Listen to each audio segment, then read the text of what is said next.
Hello my friends, it's the Game Boy Geek here, and today you'll find yourself as a small, insignificant race of creatures who dwell in the corner of the Galeswood Forest. Your village has formed a kinship that is trying to defeat the major threats causing imbalance to the world. You'll be exploring the world, completing events to earn rewards, visiting outposts to help you on your way, encountering Watchers' temples to gain favor from the Watchers, and facing battles that will test your strategy. Dawnshade is a cooperative, choose-your-own-adventure style board game where strategy, luck, and skill unite to bring you thrilling victories, agonizing defeats, and different journeys every time you play. It's for 1 to 4 players, plays in 30 minutes per player, is for ages 12 and up, and published by Highborn Games. It's on Kickstarter right now, so I'm going to show you how the game works, and I'll see you on the other side.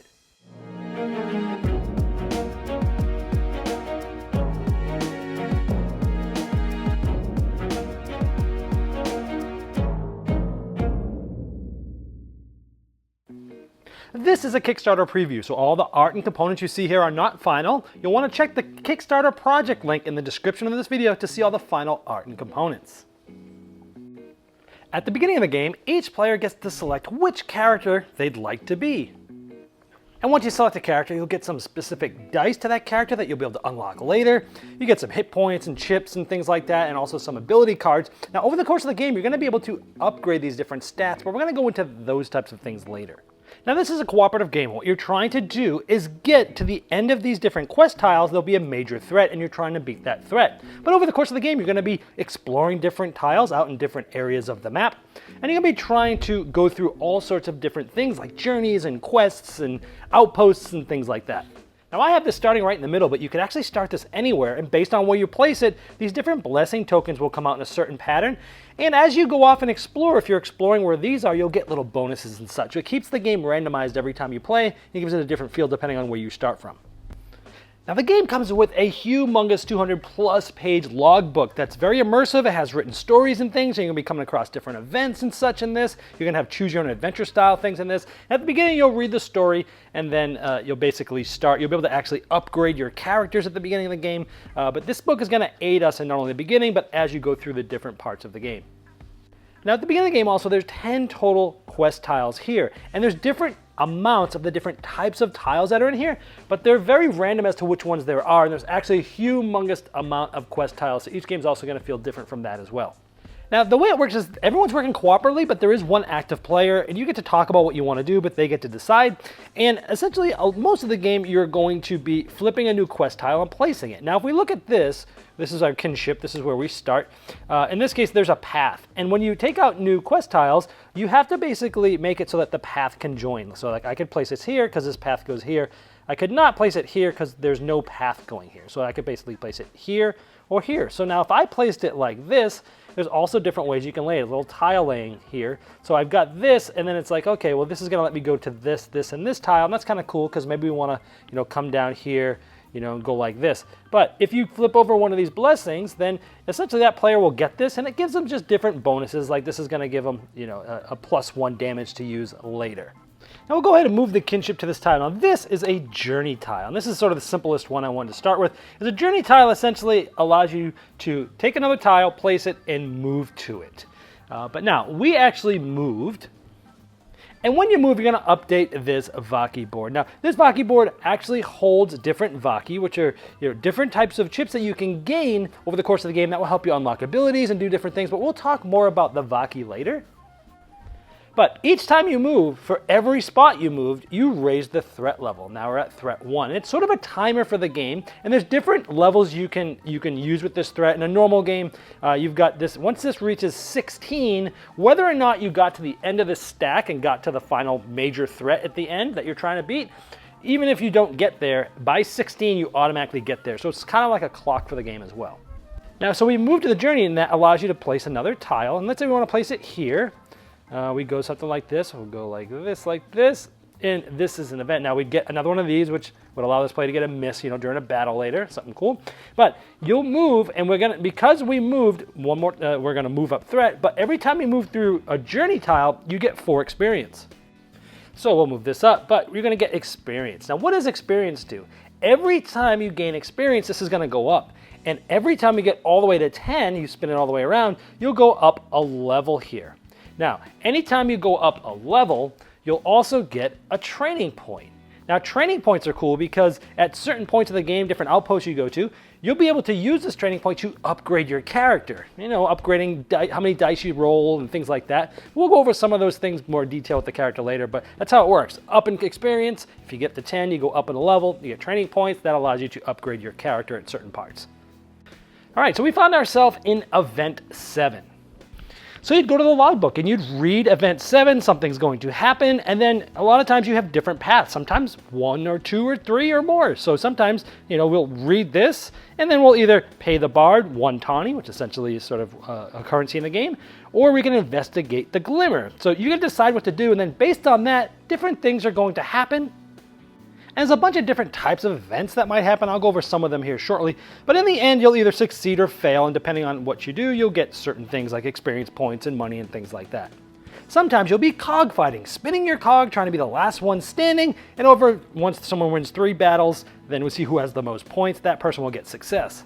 Or you might be cog bashing, trying to get your cog closest to that initiative by flicking it, but other players are going to be able to do that too, possibly sending you off. And you're trying to be the 3 closest ones to that, because the 3 closest ones will add up the pips, and whoever has the most pips will get the reward. Or you might be playing cog rushing, where one player has their cogs on top of this stack, and they're trying to flip it onto some of these cog bots. The other players are bringing these cog bots out or moving them closer, and they're trying to get them to this stack. This player's trying to flip their cog on here to eliminate them, and the players that aren't playing this actually get to bet against this player trying to win money. And this player essentially is using their finger, launching it, trying to land it right on these different cogs to do damage to them. Or maybe you'll be doing loot shoot, trying to win an item by flipping your character chip, trying to get the closest to the center of this ring to get the item. Or you might be doing a treasure trap challenge where you're taking your cog chip and you're trying to roll it and get it through these passes all the way to the end. Or maybe you're doing a stat challenge where you're rolling a die and trying to get it in a certain spot of the board, like, ooh, this is +2, 0 pips, so that's 2. This is 1 pip +1, so it's another 2, and that's 0 +1. So we have 2, 3, 4, 5, and you need a certain amount depending on what your total stats are for this type of die. For example, if our collective stats was 3 for attack dice, we would need double that, 6, but we only got 2, 3, 4, 5. We would have not gotten this. We needed at least 6. Or maybe you'll be rolling the Dawnshade dice, where there's shade and there's dawn, and you need 1 of each. If you get both of 1 shade, say, or both of dawn, then you fail. But if you get 1 dawn and 1 shade, you will succeed. So it's all different types of events, dexterity games, rolling dice, and things like that that you might come in contact with. And those are types of things that you'll find in all sorts of different events. Remember, you're reading the number on the tile and going to that specific spot in the logbook. Well, maybe next turn you move here and you make this pathway. This would almost be a dead end, so this wouldn't be great. But if I wanted to place this over here to give us some more options, let's say this way I'd have to move 2. That means we'd have to actually move up 2 on the threat track. But there's lots of different outposts. For example, let's say we go to the tavern. Now at the tavern, there's 2 different types of gambling games you can play. One of them is essentially trying to double your money. You'd roll the dice, the Dawnshade dice. Now there's different money in the game. There's 1 tawny, it's sort of copper. 5 of these equals 1 silver glint, and 10 of these equals a gold Aurelian. So in this, you'd be putting an ante, depending on what level game you're playing, and you'd roll the dice. If you're successful, it would double, and you could decide to stop and take it, or take some of your earnings or all of them, and then roll again. And then again, if you get Dawn and Shade together, you would double it again, otherwise you'd lose it. So it's a way of sort of like pressing your luck, trying to get more money. Another one is called Watcher's Runes, and so what you'll do is you'll flip these up, players will ante in 2 tawny, and cards will be getting flipped up. If it's tawny, that's good, you can be making some money. But it's kind of a push your luck, because after each card, players can say whether they want to stay or go. Now here's a rune. If a second rune from the red character card comes, anyone that hasn't left yet busts and they lose all of their money. So you're trying to push your luck. Ooh, now if a rune from blue or red comes up, you're going to stay in. Some might just leave and get all the tawny plus their ante, or they might end up busting like this, getting 2 runes of a certain color. Another type of outpost is a mercantile that you can go to. Now the mercantile brings out 8 items depending on what level you're at, and players will take turns buying and or selling some of their items that they may have, because each item has a buy and a sell price. Now you can only hold a certain amount of items. We'll go over that later when we talk more about characters, but these things do all sorts of things like healing elixirs, restores health there. The hidden stats is purchase any item from the item deck and reshuffle. Lots of different ways they sort of help you out throughout the game. You could go to a boom shot outpost, which this allows players to spend tawny to be able to simultaneously flip their chip onto the board and getting the reward that they are on. Like for instance, this one will get a shield to help them in battle and such. Some will get more money, some will get different abilities like focus or precise and things like that. You could also go to a foundry and spend tawny to get a cogbot. Now each player has a stack of 3 hit point chips that they'll have with their character on top. These cogbots actually go just before the last hit point, and essentially if you're getting hit and you're getting damage done and you're losing hit points, this person will actually give up his life for you instead of you losing a hit point. But they also give you some special abilities like +1 hit point and +1 items, for example. They can also purchase a cog behemoth, which is basically a robot in different sections. So you've got a head, arms, legs. You'd spend 30 tawny, essentially 3 Aurelian. That's a lot of money. 3 of these are 30 tawny. But you get to give 1 of these to each of the players, including yourself. And along with that comes 3 shields. So let's say we take the left arm. This goes here, 3 shields, and this is going to go in our big stack like this. Now, the cool thing about this is they give cool abilities, but they also, it's very expensive, but they also do different things. Like this will explode when destroyed and causes 3 damage to an attacker. This is going to give us max agility, things like that. So all different abilities and things that trigger as well, and they're very powerful. So we've been talking about abilities and such. Let's talk more about the characters. Agility, this shows you how many total dice you can roll. This shows you how many attack dice you can roll, in this case 1. This shows how many of those items you can hold, 1. This shows you unlockable dice that are specific to you. So, for example, if I spend a training point, we talked about using training points. Each training point allows you to either unlock a die and place it on here that it's usable, or move this up. So for 3 training points, I could add this, I could add an item, and then maybe add, an attack die, things like that. So now I could roll 2 of these. Again, total dice is here. This shows you how many defense dice you could roll, 1. This shows you the devotion, how many Vaki dice you could roll. Now Vaki is used to power certain abilities of these different types. Let's talk a little bit more about that. Now during different parts of the game, you'll be rolling these Vaki dice, and for each pip you get there, you can gain that many Vaki. Now there's 2 types of Vaki. There's tier 1 and tier 2. Here we have it, tier 1, and tier 1. And if you roll one of these, you could get one of those Vaki, and you could basically place it on your mat. So this one would go like this in my tier 1 water. Now for instance, if I had 2 of the water and 1 of the sun Vaki, I could turn them back onto the main board and get this ability. And again, we have this dice here that's unlocked, and we could actually use this Shield Master dice, and this will help us with defense and things like that. But there's all sorts of abilities. You have different, again, the 3 dice you can unlock, and those will be used for this. There's tier 1 abilities, then there's tier 2 abilities, and then there's actually, an ultimate ability that you can unlock. Now, some of these require, like tier 2s require a tier 2 Vaki, for example. This purple one here says tier 2. Now, in order to use that, you actually need to turn in this on both sides. So if I turn in this red mountain and I turn in this blue water, because they both surround this, I would then get one of these. And then I could use this amongst with these other ones to then unlock that tier 2 ability, for example. I should also mention that these dice, not only having pips, some of them have a special symbol like that, which allows you to enact a special ability. Now also, when you roll dice and you get a miss, your overdrive will start to go up. And if this overdrive gets here, then that special ability becomes more powerful in overdrive, for example. Now there's only a certain amount of Vaki, both tier 1 and tier 2, depending on the amount of players. And also, so there's only going to be a certain amount there to use. Now you can also spend Vaki in order to increase the balance, or which one is sort of the alignment of these different watchers that are sort of helping out for you. So if you had turned a green Vaki back in, you would move this up 1. Now if this one is the furthest amongst any of them, so in this case we would be aligned with the nature, okay? And so there's certain things that will happen in the game, certain things, decisions that you make that will depend on which watcher you're aligned most with. Now if everything is balanced, this actually would go here, and essentially that's balanced, you'd get +1 Vaki. So all players essentially get 1 tier 1 of their choice. However, if someone moves this like this, and now this one is the most aligned, then they get this specific ability, focused, for example. And this would allow you to use a special ability on one of your character dice, even if you rolled a blank, for example. So it allows you to, be more focused in battle. So it's kind of cool that you can get these abilities as different watchers become the new sort of alignment with you. Also, one of the tiles you can go to is a Watcher's Temple, and if you go to that tile, then every player will get the bonus of whatever Watcher you're aligned with. Now, when moving around, when it's your turn, instead of placing a new tile, you can always go back to any one that you've been to, any of the outposts that you've been to. Again, moving 1 threat for each place you move. So you could go 2 threat to go back to this starting spot where it's all outposts. You could go to any of the outposts we had talked about. And one that we didn't talk about is the Guild Hall, and that's where you're actually able to go in and upgrade your character using those training points that we already talked about. Now, one of the types of tiles you'll find is a battle. Now, if you go there, not only would you, put your threat up like normal, but you'll also look at what level you're at. Remember, you're getting 1 level for every 10 experience point there.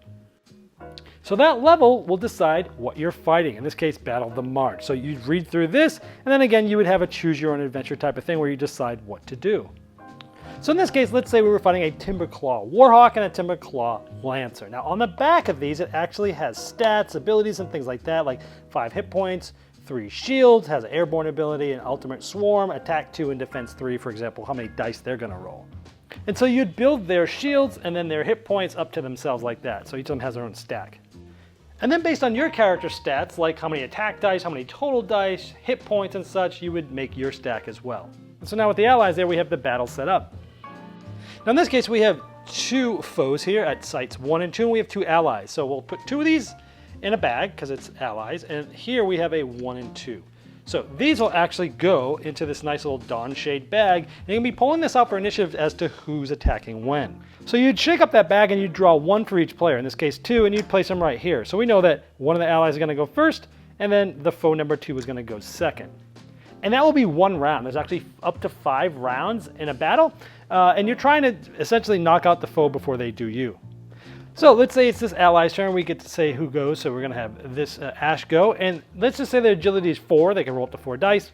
And let's say they have abilities that, we have 2 attack. We're going to choose 2 attack, a Vaki, and a defense. So you'd roll these dice. So let's say we roll these dice and we look at the attack. We have 1, 2, and a special. So you can decide who to attack. So let's say we attack this one for 2. So its 2 shields are gone just like that. And then the special actually is a spinning blade for this character and allows you to attack an adjacent foe. So that's this one, it's gone like this. Now, this is just assuming that we didn't have any of our special dice. Remember, you could have upgraded and gotten all sorts of special dice and things to do as well that you could have been rolling. Then we'll do defense. This will give us 1 shield. You can have a maximum of 3. So we put a shield under there, and then we get a Vaki. So we take 1 tier 1 Vaki, and that might allow us to then, in a future time, spend that to get some different abilities and upgrades and things like that. So then this would go like this, and then number 2 would go. Now, if you remember this, number 2, and when we looked at this one had 3 attack and 2 defense. So let's say he rolls this. We have 1, 2 pips for attack and a miss here. So since there's an attack from a target deck, we would draw one of these cards. We'd look at it, and it is the red player. So this one is going to lose 2. So he lost 1 shield and 1 hit point, and these have been removed. And then we have an empty shield and a 1 pip shield. Now your max is 3. They had 3 to start with, but we killed one of them with one of our special abilities last time, so now he's back up to 3. And that's sort of the end of this round. Now this was a very simple one. You'd do it again. You'd put these back in the initiative bag. You'd move the round marker up, and you'd go again. And this is very simple. I didn't show you any special abilities from them or special dice from here, but you can look back at the cards and see what different things they do. But that's sort of a basic way of what battles work. And you continue this until either you get to the end, or you've defeated all them, or they've defeated all you. By the way, when you get to this one, ultimate, you look at the back of all of their chips, and their special ability becomes a ultimate ability, more powerful. Now again, you'll keep doing this until you come up to the major threat, or you get to that threat level of like 16, and then you'd go to the major threat. Now you'd go to that level that you're at from all your leveling up from experience and such, and you'd go to that specific major threat, you'd read and you'd make some choices, and this is essentially going to be one big last battle. And then you'd read a specific narrative depending on whether you won or whether you lost and which watcher you are aligned with. If you've won, and it's the first time you've won with a specific watcher alignment, you'd actually get a secret blessing out of a secret envelope for that specific watcher for you. Now, since there's a lot of randomization, there's a lot of replayability built in, especially with all the different quest tiles. And if you finish the first game, then you go to the second level and third level, where all the different places that you go have different, it basically ratchets it up for you for the different ways that things are set up and how things work. And there's multiple ways to play the game. You don't have to play the standard mode. You can also play a full chapter mode, which extends it from a 3-game to a 6-game campaign. You can also do a power level mode, which condenses it to a 1-game campaign, or you could do a solo mode. Well, there you have Dawnshade, and as I showed in the overview, with over 34,000 quest combinations available and an immersive 200+ page logbook to help guide you through your adventure, you'll never experience the same journey twice when you play Dawnshade. Now, if you'd like to see all the final art and components and all the different pledge levels available, you can click the link below me in the description of this video, and it will take you directly to the Kickstarter project page, and I'm sure that the folks at Highborn Games would love your support.